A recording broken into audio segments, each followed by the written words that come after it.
I'm pleased to recognize the member for Thornhill. Thank you very much, Speaker, and I'm pleased to add my voice to those who are debating what we call a substantive motion.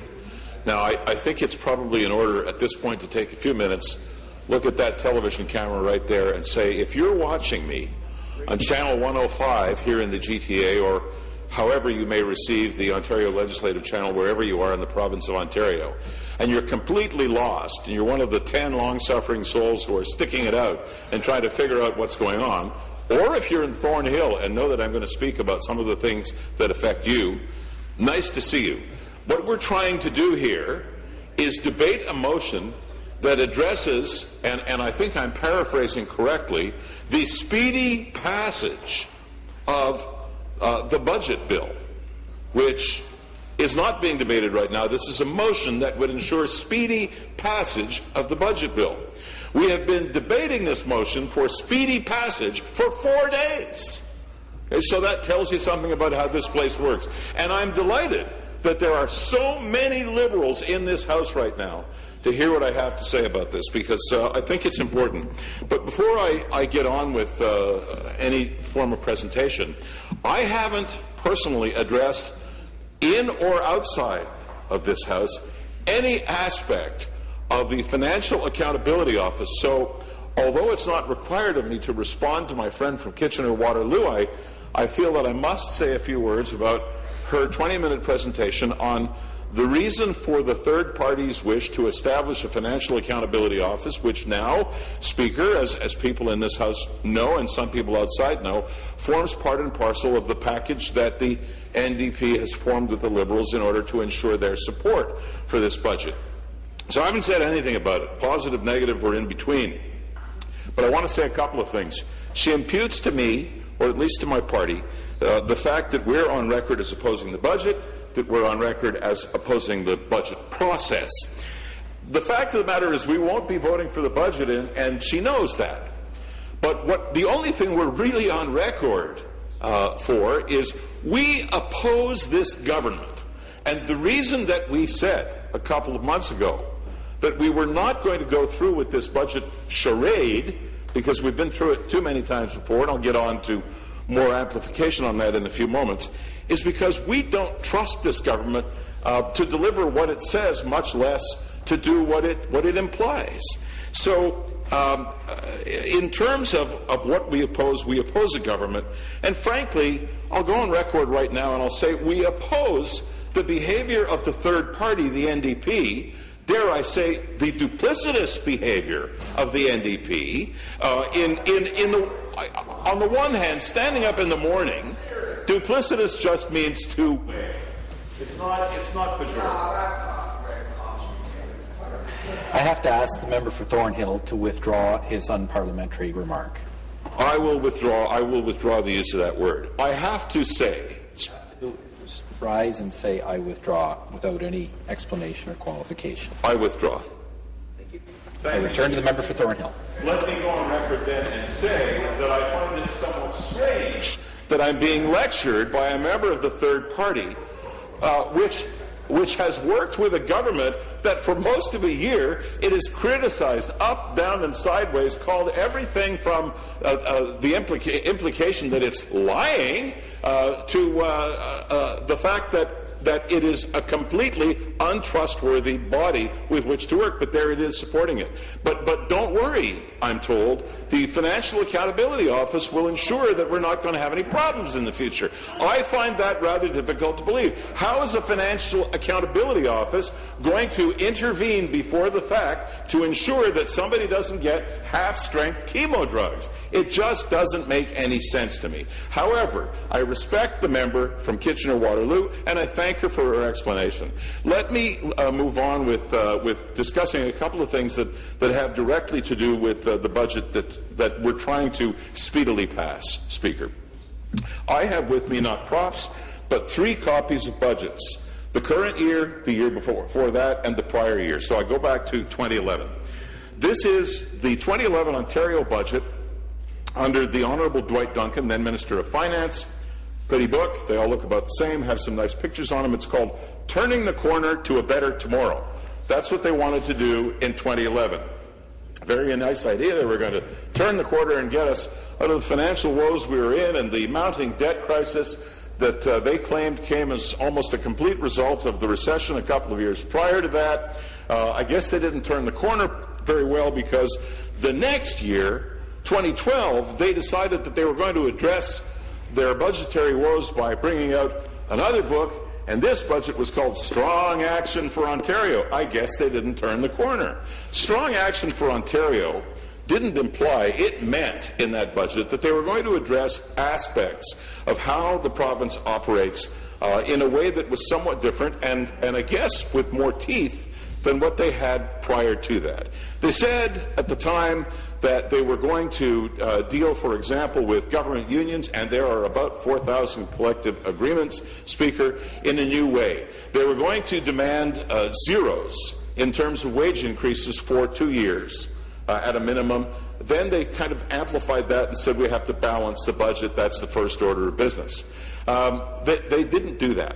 As a matter of fact, it kind of culminated in Bill 115, the now infamous Bill 115, where they were going to war with the teachers, and they decided that they would give up the war. They canceled Bill 115, and they gave the teachers more than they were originally planning to do. And I'll address a little bit more of that as I get into the presentation, because the teachers were the beginning. That was the opening of the door to not staying at zeros. So that was strong measures. Strong measures also meant we were going to reform the arbitration system so that we wouldn't cost the people of Ontario so much in dealing with our government unions through arbitration, and it also was going to deal with privatizing some services where that made sense.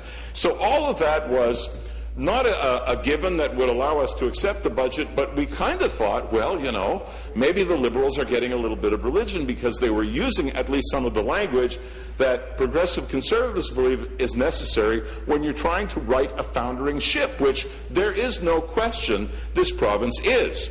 So out goes Dalton McGuinty back in the fall of last year over a scandal that continues to plague his memory even today, and plagues this government today, that involves essentially misappropriation of funds that they virtually admit to stop the building of 2 gas plants that, had they been completed or continued, would have, by their own admission, lost them some seats. So we have a committee that's hard at work on that. We've got about 130,000 documents that attest to some of the goings-on. We've had the Premier and the former Premier testify at committee, all kinds of things like that. Things change under Premier Kathleen Wynne, and there's a new finance minister, the Honourable Charles Sousa. The book's about the same size. It's a slightly different color. Looks black, a bit ominous. But this time, it's not strong measures or strong actions. It's a prosperous and fair Ontario. That's what Minister Sousa is talking about. But you know, I discovered something, Speaker. If you take a real close look at this picture on the front cover, and you're a conspiracy theorist, and you read books like Dan Brown's, he's the fellow who wrote the Da Vinci Code, and you look really closely at this picture, up in the corner, and I don't know if the camera can catch me here or if we're on high-definition television, but I'll read it. It says, trustworthiness, tell the truth. That's what it says. It's not a prop. It says trustworthiness, tell the truth. I've never seen a message in those pictures in all the years I've been here. I suspect that is Minister Sousa channeling Dalton McGuinty. That's what it must be. Otherwise, why would you put it there? Anyway, a bit of a jest, but the fact of the matter is I question how you can manage an economy by putting out budgets in succession that address the economy in so many different ways and still wind up with the same result, which is probably a reason why I mention Einstein and his theory every once in a while in debate here about the definition of insanity. By way of demonstrating what it is we're trying to get to in this motion, we're trying to get to polishing off the business that involves putting the bill that enacts this budget, which is called Bill 65, an act to implement budget measures and to enact and amend various acts, through this Parliament. Let me give an example, again, sort of show and tell, of what happens 1 year when you decide that you're actually going to make change, whether you're able to affect it or not, and what happens in another year where you say, we're going to try to play it cool with another party and get this budget through for political purposes. This is the bill and it's about 1 inch thick, that became law last year, Bill 55. So this was the budget that ended March 31st, and I might say ended in a way that was quite different than what the booklet that involved the budget said it would be. This little skinny one, I don't think it's 1/8 of an inch thick, is Bill 65, which we're trying to get to this year, which doesn't leave very much room for maneuvering, and this motion leaves virtually none at all because it calls for about a day of public hearings. So that's the difference between what they've done and what they're doing. Now, I don't want to spend an awful lot more time on the budget. I'd rather talk about some measures that could have been in this budget, and I want to talk about them from the standpoint of not being the critic for finance for the Progressive Conservative Party, but rather the member of Provincial Parliament for Thornhill. And in exchanges this morning between myself and the Minister of Finance, my leader Tim Hudak, and the Minister of Finance, we talked about some things that could be done in terms of savings rather than the kinds of approaches that this government wants to take. The government wants to solve its deficit problem by getting more money out of you through different measures, not by savings. We believe that it's possible to bring the deficit down by saving money at the budgetary level. So let me talk about a couple of things that have come my way in the past week or two, and that are ongoing. In Thornhill, there's an area of town called Centre Street. Centre Street cuts about right through the middle of my riding. It's a wide street, but it goes right through a highly residential neighborhood with a little bit of light retail in it. It has been the subject of some discussion because it is the only place where a 25-kilometer long transitway, busway, dedicated busway that runs along all of Highway 7, pretty well all of Highway 7, certainly the parts of it that run through my riding, which is Markham and Vaughan, and it never deviates from Highway 7, with the exception of one little area of half a kilometer, and that's along Centre Street, ostensibly to get that express bus down Bathurst along Centre Street to pick up some commuters or drop them off and then take them back to Highway 7. Why that would be the only half-kilometer stretch in 25 kilometers of busway, nobody seems to understand, but that is precisely what they want to do. Here's the thing that connects it to us from a budgetary perspective. The people in Thornhill don't want it, and the people in Thornhill don't need it. And yet this government is going to persist with it through Metrolinx, which is not an organization with all of the screws in the proper places as far as I'm concerned, and they're going to spend $100 million to do it at a time where we're also discussing something called revenue tools, which is really, by any other name, taxes, a suite of taxes, when they could save $100 million, and I'm telling them how. So I'm very hard-pressed to understand that. What it effectively would do for all those of you watching in the rest of the province who don't know Thornhill, if you've been in Toronto and you've seen Spadina, or if you've been in Toronto and you've seen St. Clair, where they have basically streetcars running up the middle of the street that gums up traffic like you wouldn't believe, that's what they want to do in a lovely bedroom suburb called Thornhill. That's the intent. $100 million to do that, and nobody knows why. Let me tell you about eating disorders. Talk about a segue. This was another group that came to see me recently on a constituency day. These people are from an organization called NEED, N-I-E-D, and that's an acronym for National Initiative for Eating Disorders. And it may sound like a specious comment for the middle of a debate on budget, but I tell you, Speaker, this is really important stuff, and the three ladies who came to see me, who either directly or through their families have been very much affected by this. There's a serious need for further support for treatment, but there's also a need for education and prevention. We don't spend any money on it. This is a mental illness. It is not, obviously not, a priority for this Liberal government. And those with a disorder often have to seek treatment outside of the country. They actually have to leave and go to the United States to get treatment for it. And I have to tell you, Speaker, we're talking here about 55,000 people in Ontario who have an eating disorder, and contrary to popular thought, this is not just females who want to be skinny. That's what comes to mind immediately. It's kind of like talking about deadbeat dads. There are also deadbeat moms. Well, there are not just thin little teenage females who suffer from eating disorder. There are a lot of people, 55,000 in total in our province, and there is a 20% mortality rate associated with this, and we don't treat this as it should be treated. We don't even have an appropriate treatment in this province for it. So I congratulate the people of need, and this is something that should be reflected in our budget. And lastly, I want to talk about something that's been the subject of petitions and questions on the floor that has to be addressed, because there is imminent danger to all of us coming on August 1st as the rules are changed on physiotherapy in this province. And the health minister has to sit up and take notice, because essentially we're looking at some very, very serious consequences. The rules have changed. Last year, the ministry spent about $110 million on physiotherapy and long-term care. Now the funding's being reduced to $58 million. Very significant. I said in long-term care.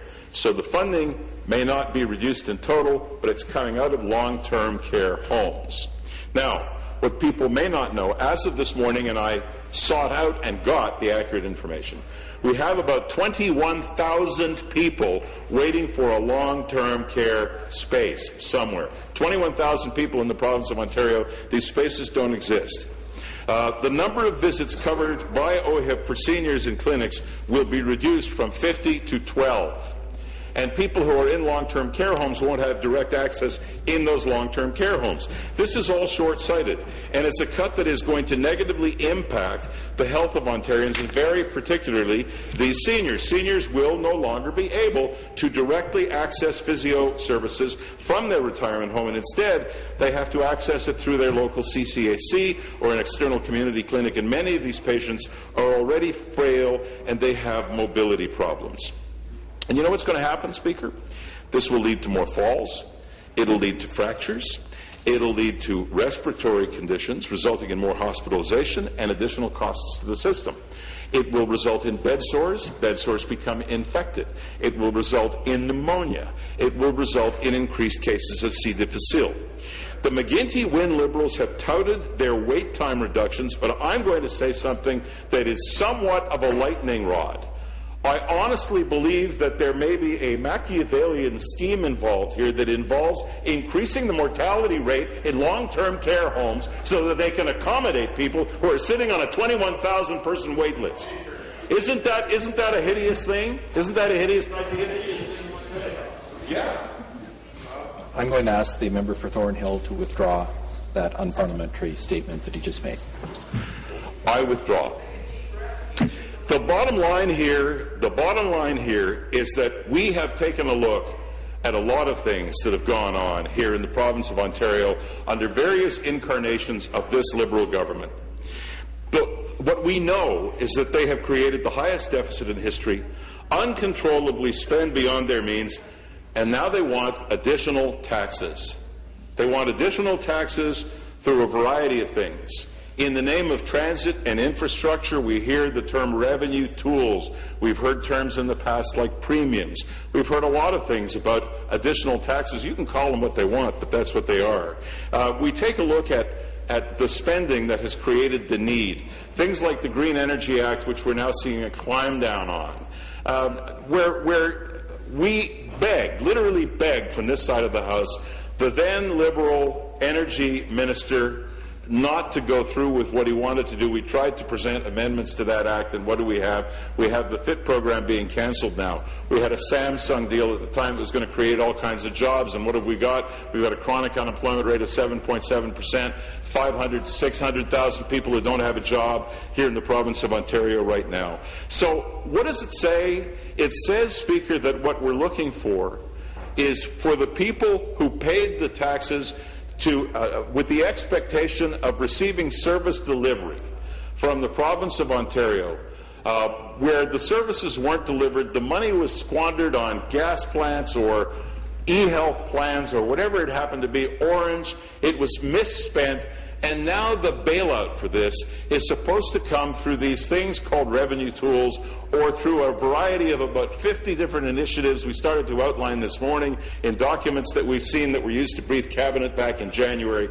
All of these things, We, the taxpayers, are supposed to bail these people out. So that's my contribution, Speaker, to a motion that's supposed to deal with speedy passage of a budget, and I might say a budget that is the work of a government and its accomplice, the third party, that we absolutely and unequivocally cannot support. Thank you, Speaker.